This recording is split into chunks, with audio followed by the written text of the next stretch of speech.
Welcome to Off the Post, brought to you by Lights On Electric and Coverall Exteriors. I'm Russ Cohen. We've got Anthony Mingione. And how are you? Well, right on cue, I suddenly realized I needed to turn my lights on in my office. So there's a little product, little product promotion there. There you go. And we have Michael Jello. Mike, how are you? I have the glory of fluorescent light, like 1960s fluorescent light. It lights me beautifully. Yeah, I've been there. I've seen your circumstances. I have an LED thing. So because I've seen your circumstances. I've been there. So let's talk about power plays. We're going to talk about the New York Rangers power play, ranked 32nd in the league. The lights are not on for that one, is there? No. Thank God for the Rangers power play, or we'd be talking about the Leafs power play. So, which is ranked 30th. So it's early, I get it, but these are some of the signs that I was trying to tell people, and especially some of the people in the media that were overrating the Rangers preseason, like, hey, this team's still really good. Hey, and it's like, I don't think so. If you look at the personnel, it wasn't that good. It's not that good. And right now they're at a point where it's like, hey, you know what? They're going to be a playoff bubble team, and I don't think they're going to make it. But they have Shesterkin, and they'll go on some runs, and, they might make it close. But, Artemi Panarin is a half a point a game, and his contract's up at the end, after this season. I think they're going to have to trade him. I think this team's a mess. Your thoughts? Yeah, I mean, there's some definitely, I concur with you, and there's definitely some major concerns here with the Raiders. It just seems to be like a team that's in between identities almost right now in many ways, that they're learning under their new coach. And I don't know if necessarily the personnel fits maybe the way that Sullivan wants to play it. It's going to be, and it's interesting. It's one of those things where the Rangers sort of maybe one of the things that they probably needed to consider. But, when you have somebody of Sullivan's qualifications available, you have to take a shot at it, of course. But yeah, I agree with you. I think Panarin, it's starting to feel that way with them in regards to that this is we're maybe coming to the end of his tenure with the Rangers. Yeah, I was going to say, falling back on my history as a caller to post-game radio, Rangers suck. Good night now. It's like, or how hang up and listen. Yeah. But okay, this is not the team that won the President's Trophy 2 years ago.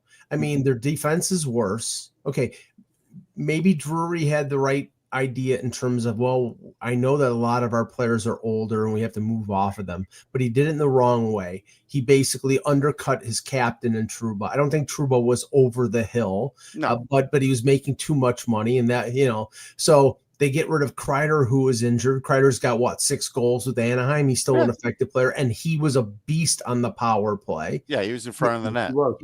You traded off Capo Caco.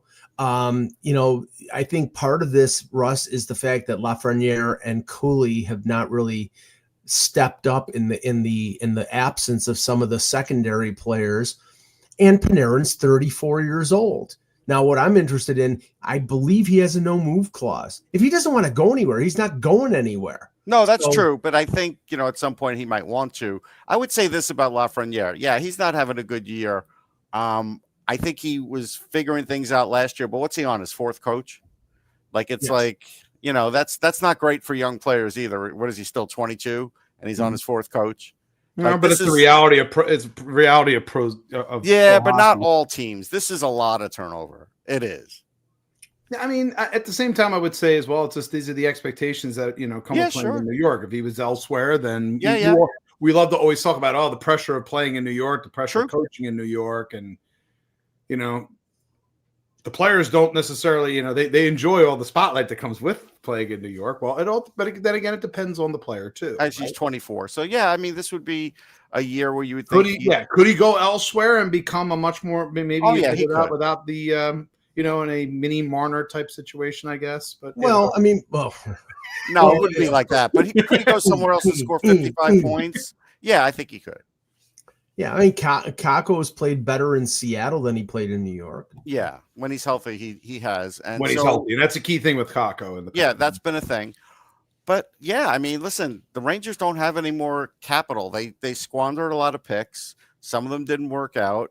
Some of them just were bad picks. And now Gabe Perreault is too young, but he's not. Perreault's a little in between right now, and they're doing the right thing by not having him there. Right. And so, I mean, this is kind of like where they're at. So I don't know when the national media will catch up with that, but I think it's going to be soon because he can't. The numbers, the quarter mark. All we need to do is get to the quarter. We get to past. It's the old story. Get American Thanksgiving. That the season really begins to start to form. I mean, they haven't won at home, and I can't recall a year where they hadn't won at home this late into a season. It's kind of weird. It's baffling. It really is. Yeah. So you have that. So we go with that. Mike, conversely, the Leafs have done better, even though the power play is garbage, but they've done better. So in the end, look, we've seen teams with horrible power plays make it far through the playoffs. It does happen. I remember the Bruins, I think, had a bad power play years that they were in it, but it happens. Well, okay. All that needed to happen was the calendar to flip from October to November, because I believe they were 5-5-1 in October, and they always struggle at home to struggle early in the season. I think they were 4-4-1 last year. They were 4-4-1 this year. They started to pull out of it in early October, and then did really well in November last year. They're 3-0 in November this year. Now, one of the games is inexcusable because they were in a coma for 40 minutes against Pittsburgh, and then came back and scored 4 goals in the third period. I wrote that off as this is sort of like this is what this team did 3 or 4 years ago with a younger Tavares and a Matthews and a Marner and a Nylander, who were all in their early 20s, who would take for granted that they were dynamic offensively and go into a slumber, and then they snap their fingers, and all of a sudden, that top 4 core 4 talent would come to you can't keep doing that. You can't keep falling behind by 3 or 4 goals, especially with this team that doesn't have the reserve of offensive talent that team did. Now, like, what's going to happen when the calendar flips to April? Well, right. But the thing is, Russ, the theory is that this team, and maybe I'm wrong, but this team is better constructed for April than they are for October. They're bigger, they're experienced. Now, without Chris Tanev, and Tanev is probably going to be out for probably most of November, because I think they want to make sure he doesn't have recurrent concussion problems. It's going to be a challenge.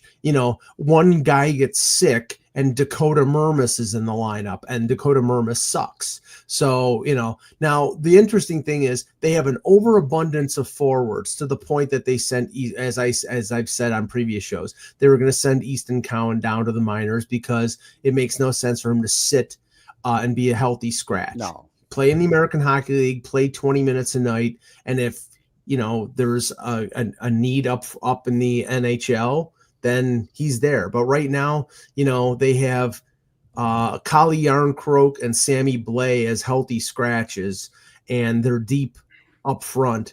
They just need a top 6 forward, but I don't know how you convert 3 bottom 6s into 1 top 6. I don't think you can. Yeah. All right.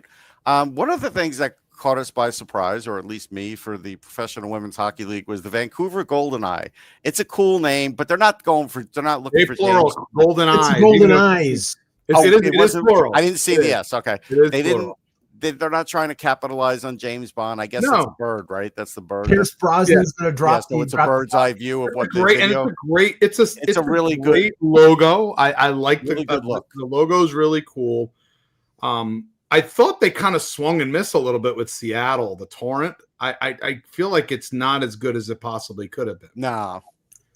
And the color scheme for Seattle is great. Nice. And you're going to keep it within the theme of the Kraken, but I was just like this. I'm looking at the S and just going, man, I that could have been sharper than that. Yeah, this one was a home run. When I saw this logo, I was like, wow.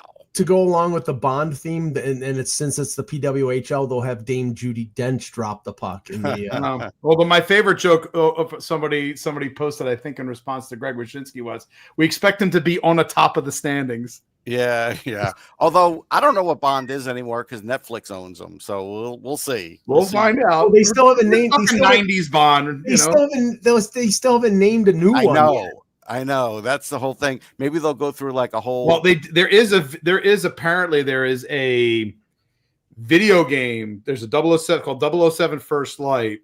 And it's the actor who's playing him. He's young. This is like when he's like still like in training. The kid who played young Dexter. Oh yeah. Patrick Gibson. Yeah. He's playing. So he's technically the next Bond. At least physical body form, I guess. If it were me, if I could vote, I'd go Tom Hardy. He plays anything, and he's Hardy though is just if you're going like the thing with Hardy. I'm not going with Hardy because he's a middle-aged guy. That's what Bond is. Yeah, but I don't think they're going. I just don't think they're necessarily going there. And he's also there's a thing of Hardy is very, very, very rough around the edges. Yeah, but I don't think he's a Bond. If you go on the other guy, James Bond's nephew. Like I don't know where. I mean, listen, Daniel Craig was also kind of he also, and the thing is, you're coming off of a rough around the edges Bond, and it worked with Daniel Craig. It worked, but what happens is they don't necessarily want to reinvent the wheel every single time. Christian Bale is Bond. Jude Law. Jude Law would actually be good. I'm telling you, it's kind of almost a little bit past in this point. And the role is also very, in recent years, has become very physically arduous. I mean, I just got a text from Jude Law, Anthony. He said, you're past it. I know that. I mean, I'm well past that. Idris Elba. Not everybody can look like Jude Law. Not everybody can look like Jude Law. What do you want me to say? True. Well, I'm just saying Except that's me. My genetics were good enough for my family. That's about it. Except me. I have those boyish good looks. Another thing that took me by surprise was Jordan Bennington trying to steal the Alex Ovechkin. He wasn't stealing the puck. Come on. Oh, he was keeping it warm for him. Yeah. He was just rubbing. He was just rubbing it down his pants to keep it warm for him. He was just rubbing his sack with it. Yeah, I didn't even go there, Mike. Why did you have to go there? I don't know. My God, I'm just saying he was like pocketing it against his butt cheek. You beat me, I'm beating you. It was very sort of Chris Pronger-esque. Go figure. 2 St. Louis Blues can't help themselves. Here's the thing, though. Chris Pronger was kidding about the 2010 puck. What if Michael Leighton has it? I never really thought of Michael Leighton as a suspect. Why would you want it if you're Leighton? I know, but Michael Leighton. It's like one of the. I hate to. I mean, I don't know. He could sell that puck for a lot. Maybe Kimmo Timonen has it. No. I absolutely think that he. Pronger still has it. Pronger has it. I don't think. I think Pronger has it, and it's just when he has to focus on something and focus hatred towards an inanimate object, he can stare at that Patrick Kane goal puck. Okay. So, and we watched the Flyers win a game that was weird because they had a 3-0 lead. The lead evaporated in one period, and then they won it. I mean, lucky for them, they have Trevor Zegras for shootout, so that'll cover a lot of ills. Yeah. They still have the least amount of regulation wins, like in the conference, I think. Yeah, there's a lot. Once again, find me a team that loves overtime the way the Philadelphia Flyers do. Yeah. That being said, they're playing for shootouts now because they're like, we got the ultimate card on our pocket to get at least one goal. In Zegras, he's the all-time leading scorer in shootouts. Buffalo loves to get to overtime. They just can't win there. Yeah. The thing is for Philly is, again, that, you start to wonder a little bit about Daniel Vladar because, again, that second period was not Montreal. Every time they seemed to fire the puck, it was going in the net. He didn't look comfortable at all, which is another reason why I think he's going to be in net again tonight to try to whatever weirdness that was going on in that second period of that game. Tocchet obviously wants him to kind of and obviously we don't know where exactly Sam Ersson is health wise, and I don't necessarily think they want to put Kolosov in right now while they're still trying to compete in the conference. But it was a weird game, and the crazy part is that Philadelphia territorially kind of dominated the game too. Yeah, that's the thing. If you look at it, and it's not just eye test; it's also just every time Montreal got an opportunity. 2 power plays that they got. On what I would think were fairly ticky-tack calls on Travis Sanheim. I think they missed the break, and Montreal cashed in on them. They did, but I think they missed a few. I saw at least one on the Flyers that wasn't called. There was a weird. And that's what happened. I think those ticky-tack calls occurred, and the refs were like, "Okay, we don't want to hear we don't want to hear about Montreal typical, so therefore we're going to give that. There's going to be some calls the other way, and then the Montreal bench and the fan base is incensed as a result. So." Yeah, I mean, and I'm not going to underrate this as well because I don't like to use this always as a reason, but I really do believe that, as they were getting into the third period and their confidence was still a little bit shaky, I think that the Delorier thing kind of got their juices flowing a little bit when he fought and beat Xhekaj. Xhekaj, I always get his name screwed up. Xhekaj. I do think there's something to it, at least from a energy standpoint, I think, and that sometimes helps. So again, I think Delorier justifies himself getting his once every 4 games. I think it was a nice goal on its own. I'm not sure he got that because it's Delorier or the fired up, but No. Grabenkin's goal was a nice goal. That was really on Drysdale. It was in the middle of the period. That's the only reason I'm not sure. It was middle, exactly, because the fight happened early on. But as you're watching the game, Philly felt like they were back up on their skates after that for that stretch, and it culminated with a really good transition play by Jamie Drysdale to turn it the other way, and then I thought it was a great goal for Grabenkin. So you hope Grabenkin continues to get those opportunities because they need they need players like Grabenkin and need other players to kind of be willing to drive and get to the middle of the ice there when they need to.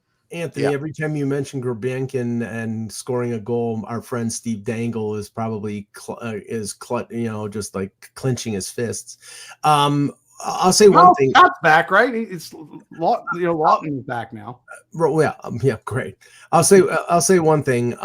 If the Flyers do not want Nick Delorier, they probably could very easily trade him to the New York Islanders right now because the Islanders are looking for a defender for Matthew Schaefer. Because if players like Nikita Zadorov keep doing what he's doing, that kid's going to get hurt.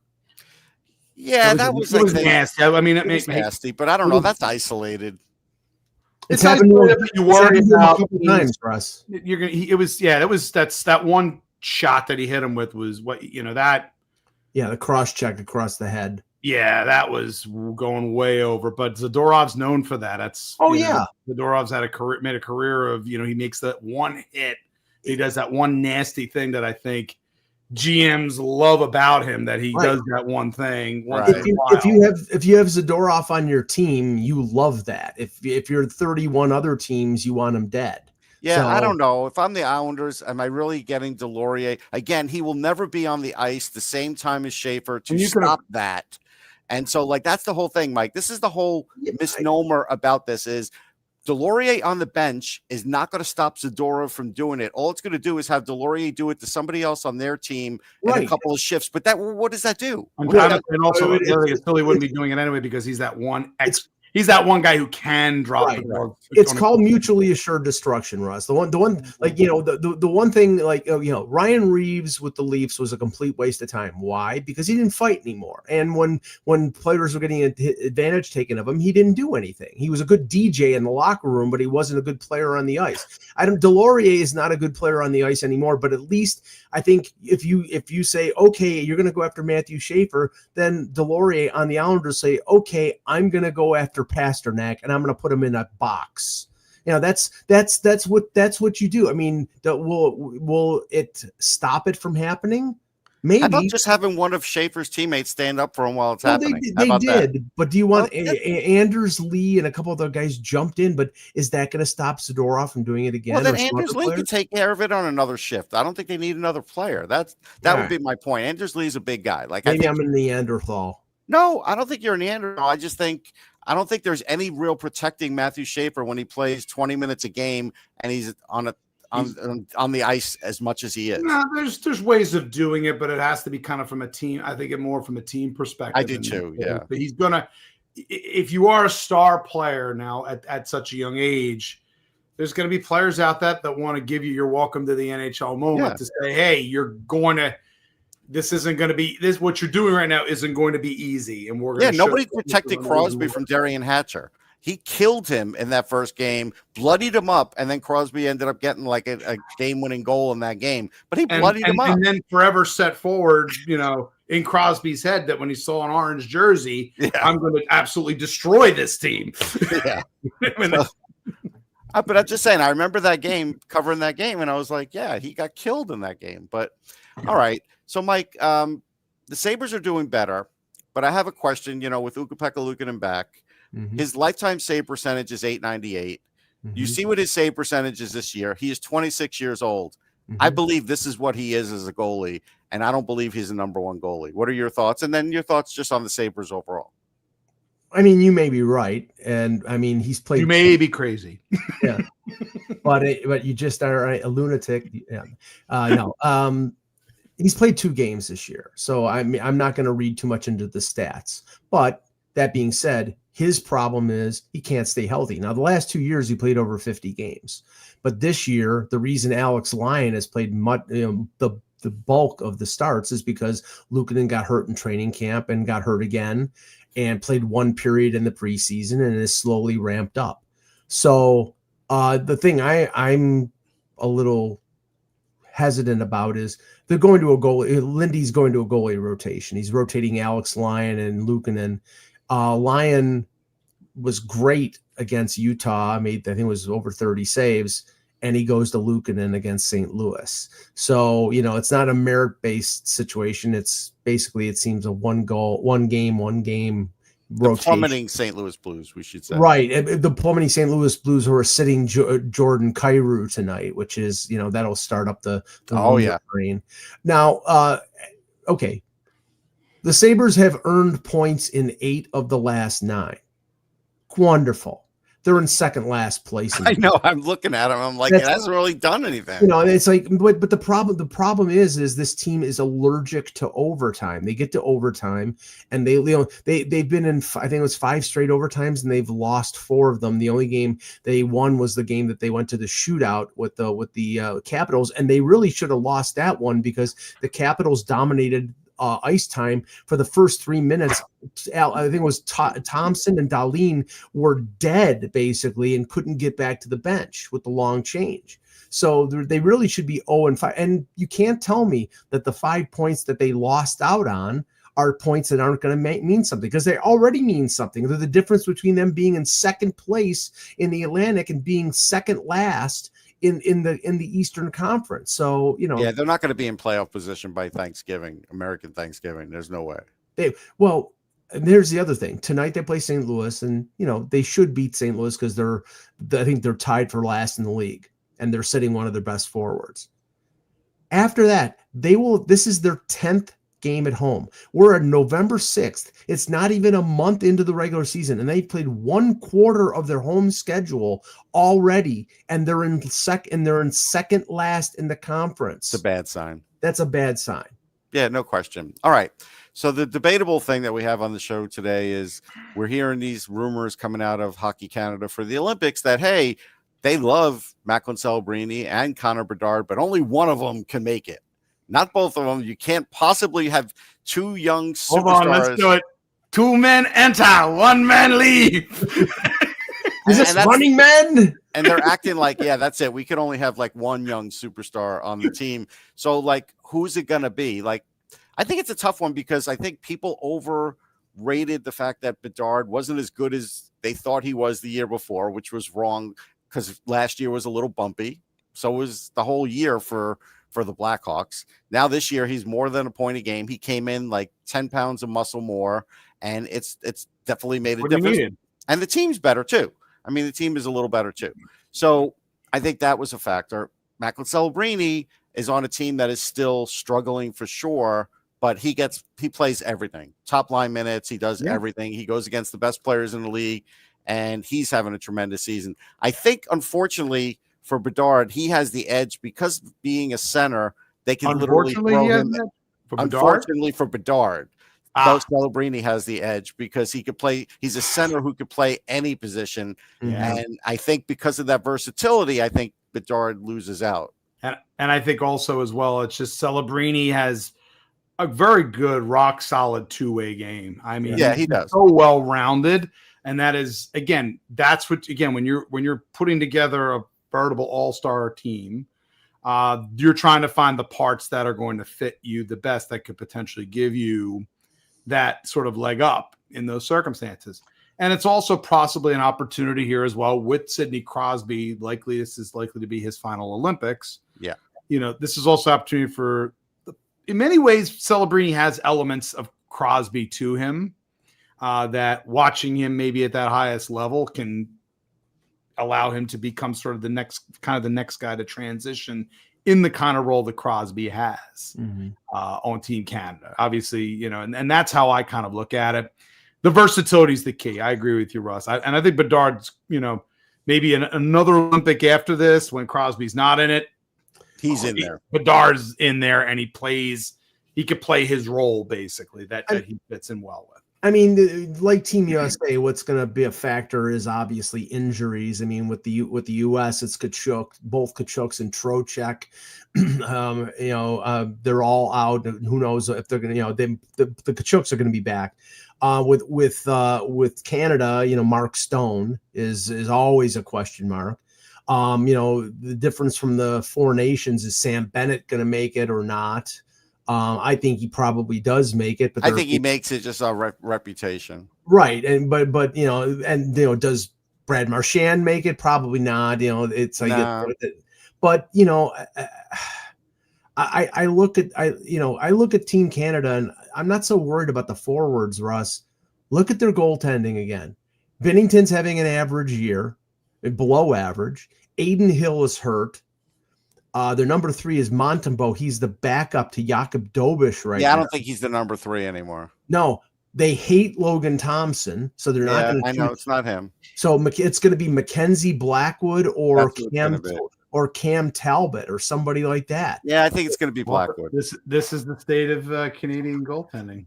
You can have the greatest forwards in the world, and they probably do, or they're second, and their defense is really good. But if Binnington doesn't step up like he did in the Four Nations, then they're in trouble because I don't worry about him not stepping up. St. Louis is brutal. I think just having that team in front of him will make him better, like it did in the Four Nations. So I'm not as worried about it as you. Maybe the reason he was keeping that puck is so he could save it for the Olympics, so he could say, "Hey, I stopped it; it didn't go in." He's going to bring that to Minnesota with him. He's going to carry it all the way to Milano Cortina. Not Minnesota, Milano. I'm thinking World Juniors. Yeah, a little different location, Russ. Yeah, well, Minnesota would have their rink ready. Milan, Cortina does not, or at least not yet. But yeah, and for Team USA, I know people are like saying, "What about Cutter Gauthier?" Because he's got a lot of goals. And hey, Will Smith's a point a game. I think Will Smith's a terrific player. Neither of them aren't going to make it this go around. The team, unless one of the Tkachuks really can't show up, like if they just get activated right before the Olympics and they say on the Olympic team, hey, they might miss a game or 2 or 3, they're still going to bring the Tkachuks. Like they're not going to not be on the flight. Talismans of the team, right? So that really hurts other young U.S. players from making it. Doesn't make these players any less. It's just one of those things where they're going to have to wait. And all these are the players that people want to see after the Four Nations. Well, remember, there's one forward of the 13 from the Four Nations that definitely will not make it, in my estimation. That's Brock Nelson. And if Brock Nelson doesn't make it, then you add another forward because the rosters are 25 instead of 23. Then who of Cole Caulfield, Matthew Nyes, Tage Thompson, Alex Tuck, all these guys have legitimate potential. And then if you add in the injuries with Trocheck and all the other players, it's going to be an interesting choice. Yeah, they're kind of stacked. And I think they are going to tend to go veteran. And look, I mean, Cole Caulfield should be there, but he may even be in danger of not going. And if he doesn't go, forget about the other guys I mentioned. I mean, that's just the way I feel. But at any rate, that's it. That's it for Off the Post. We'll catch everybody next time. Take care, everybody.